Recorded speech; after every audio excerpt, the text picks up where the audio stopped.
Welcome back, everybody. It is 20 minutes before 8 o'clock. Now, earlier this month, on Wednesday, the 4th of April, our anchor Palesa Kubisi did a studio interview with Pastor Daniel Paladi, who wrote an article entitled, "Do You Want Miracle Money?"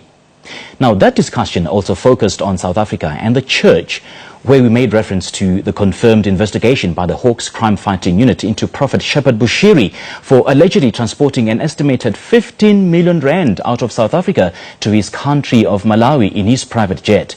Now, to answer these allegations, we are joined in studio by Prophet Shepard Bushiri, the leader of the Enlightened Christian Gathering Church. But before we get to that interview, let's now take a look at that interview that we had with Pastor Daniel Paladi a little earlier on, who wrote an article entitled, "Do You Want Miracle Money?" Let's take a look. Shepard Bushiri, the leader of the Enlightened Christian Gathering, is being investigated by the Hawks for allegedly transporting an estimated 15 million rand monthly out of South Africa to his country, Malawi, in his private jet. Hawks spokesperson Brigadier Hangwani Mulaudzi confirmed yesterday that the Police Crime Fighting Unit is investigating Bushiri. This is a complex matter of church leadership and, of course, power play, putting religion in the country under the spotlight yet again.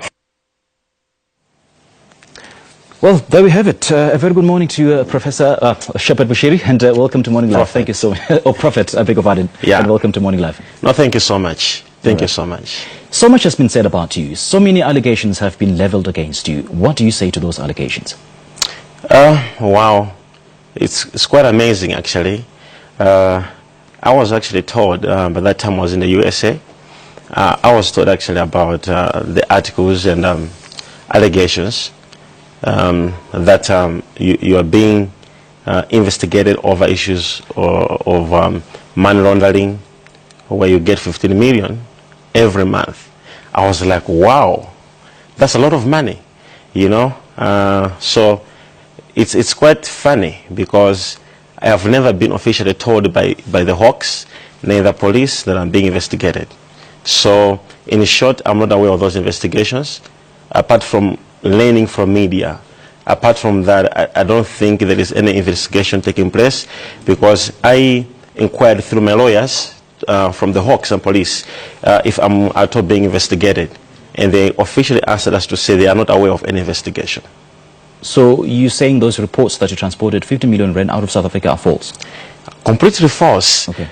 Because number one, I can't afford that amount of money. It's a lot of money. And number two, as the report said, that I used my private jet to transfer money, is quite amazing, because my private jet was under maintenance for the past 10 months last year, so I didn't use it last year. I only used this year for 3 times, and in those 3 times, I was officially searched by the Hawks and the police. Take us back a bit, if you can. How did you accumulate your wealth?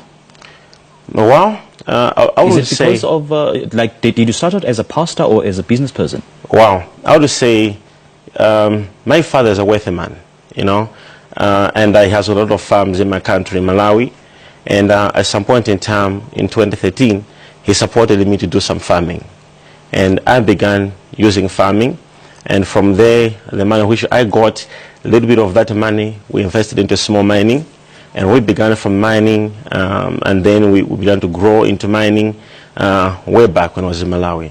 So business started a long time ago, but I began as a farmer because I love to do what my father does. He's a big farmer. Okay. So of all the businesses that you have in South Africa, one of the biggest that generates the most income from you, for you rather, is your church, the Enlightened Christian Church. Is that correct? No, the church is the business. The church is not a business at all.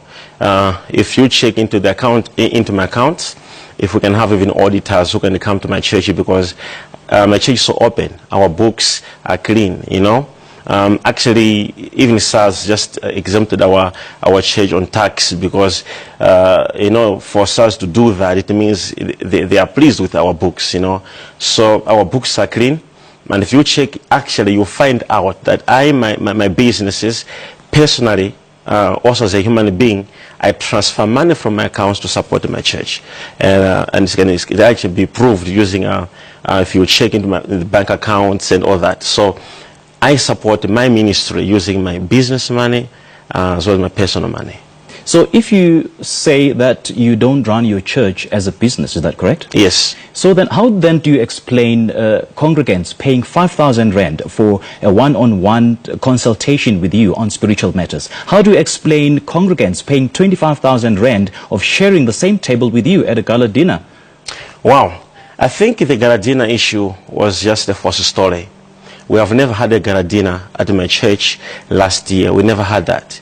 I saw an article, a lot of articles writing about us to say we have got the gala dinner, Prophet Bushiri charging people 25,000 and all that, but it was actually false. There was nothing like that, completely nothing. On the consultation, when you talk about 5,000 for consultation to see me, also is false. What I know is there's a real amount of money which people pay for international visitors, people who are coming from different countries who come to see me. There's a certain amount of money which they pay.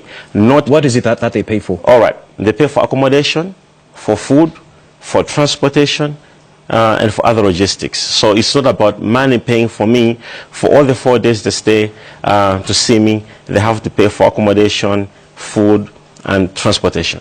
So many people have been saying that they've been paying 5,000 rand to see you that's not true. On a spiritual basis. Thousands, actually, I have it on record that so many people pay money to see you. So are you saying that your congregants are lying?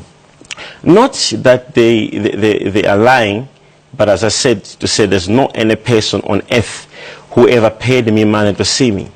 They pay money for logistics. If you say they're not lying, then it's true that they actually pay you 5,000 rand. Yeah, the 5,000 which they pay, as I said, to say is for logistics.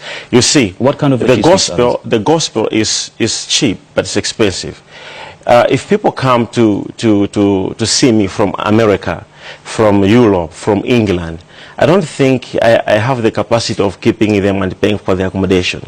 So they have to, it's actually logical. Every person, when you travel, when you go to another country, you are supposed to carry money for pocket money, for hotel bills and other things. I'm still not getting a clear answer from you. Let's put our focus to South African matters, like South African congregants, saying that they pay 5,000 rand, and I've got some witnesses, and I do have it on record, that they actually paid 5,000 rand to see you. What is it that they pay for? Sir, as I've said, to say the money which people pay is for international visitors program. We have international visitors program running at our church.